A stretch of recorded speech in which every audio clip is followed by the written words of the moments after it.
What's up, FSU and Miami fans? Today I've got something extra special for both of you guys. In a few years, there's a good chance these programs may do something that is unthinkable. We'll talk more on that in just a moment. First, with Miami's recent resurgence back into the top of the ACC's rankings, the fan interest has skyrocketed over the last 2 seasons. And the Hurricanes are finally starting to leverage the power of being an international city. And while FSU has been down for 2 years in a row, they're still easily pulling in dominant TV numbers in the ACC. They have a fan base who refuses to quit on the team, even though many have quit on their coaches. But in a few short years, these two teams have a decision to make. And they're likely going to find themselves doing something that would have seemed impossible just a few years ago. Because they might just find themselves joining forces. Really quickly, if you're enjoying this content or anything we've put on this channel, do me a favor and subscribe to ACC Football Addiction so you don't miss any of our future videos. If you've missed anything so far, go back and rewatch some of the old stuff. The reason we're talking about this massive shift right now is because the year 2030 is shaping up to be the single most important year in the history of college football for the state of Florida.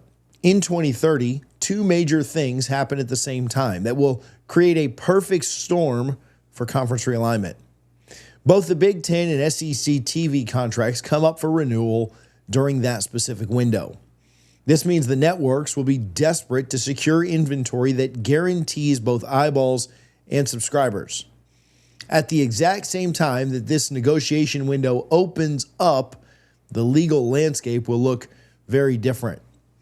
Thanks to the aggressive lawsuits won by Florida State and Clemson, the barriers to leaving have been torn down. By the time we reach 2030, the price for a team to exit the ACC is projected to drop drastically.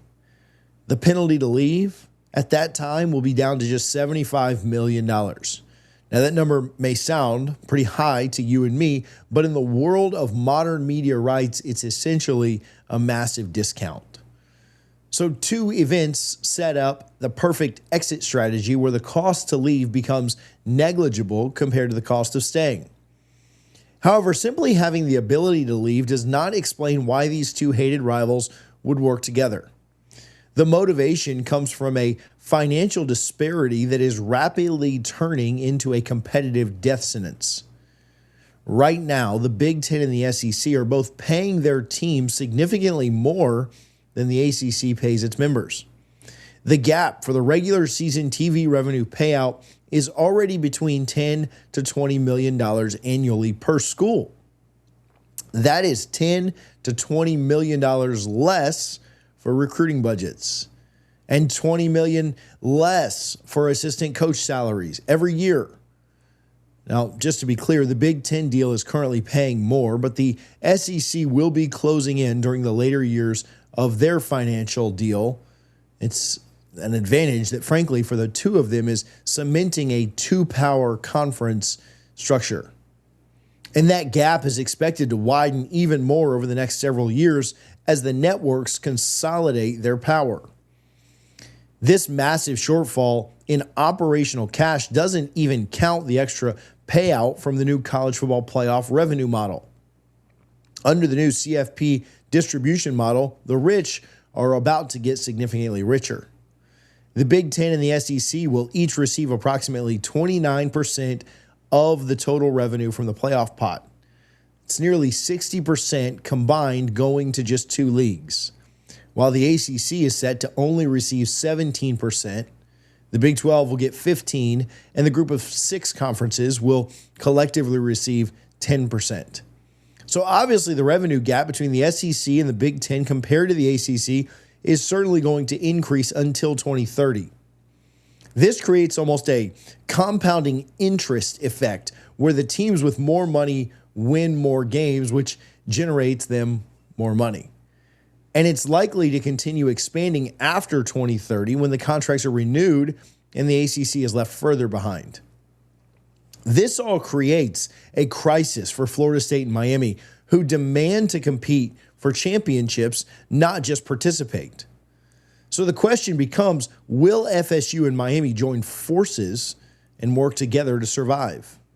To secure a landing spot in a new conference, they might need to leverage their combined brand value as a package deal.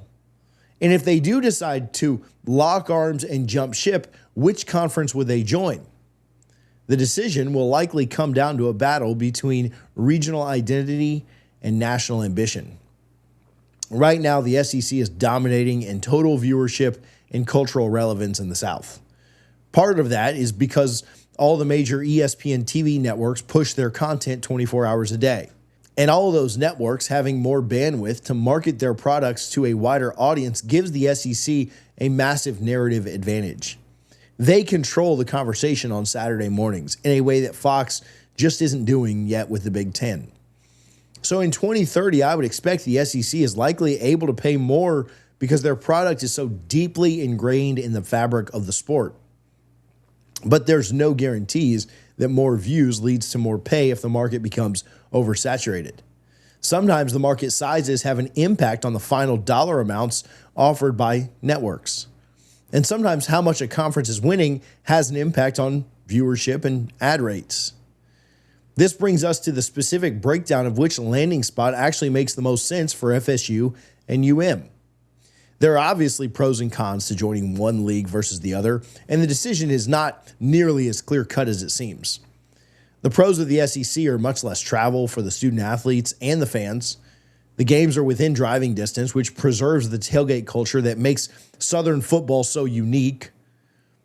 This results in a lot more money for the local economy due to more visitors coming to the average game. When Auburn or Florida come into town, the hotels fill up, but if Minnesota or Rutgers comes to town, the vibe is a little bit different. However, there is a dark side to joining the Southeastern Conference that fans do need to consider. Obviously, by joining the SEC, you'd have to deal with clowns like Paul Feinbaum who make a living trashing Florida schools. You'd have to become a fully fledged member of the ESPN propaganda machine that has spent years devaluing the ACC's biggest brands. You'd be joining those same people who certainly would have voted to leave Miami out of the playoffs this year if one of their beloved SEC teams were on the chopping block and not Notre Dame. Also, the same people that kept Florida State out in 2023. Joining the SEC means handing the keys of your future over to a partner that has proven they will prioritize their legacy members over newcomers. But if the fear of ESPN bias is the problem, then the Big Ten offers a very compelling solution. The pros of the Big Ten are that they are truly a national conference that spans from coast to coast. They have reclaimed their status as a power league and have produced the last three national champions in Ohio State, Michigan, and Indiana. Arguably, they've taken over the SEC as both the best and deepest conference in terms of top-tier competition. The Big Ten would love to have an international city like Miami under its banner to validate their national expansion. Adding the Florida market to a roster that includes New York, LA, Chicago would only make the Big Ten even more of a national super league. It allows FSU and Miami to stand out as the premier Southern brands in a Northern league rather than just being two more fish in that SEC pond. But this does come with the nightmare of travel schedules that would send volleyball and baseball teams to Seattle on a Tuesday night. Yet, despite the travel headaches, the leverage these two schools hold is pretty undeniable. It's pretty clear that wherever FSU and Miami go is likely going to become the best conference in the country simply by acquiring them.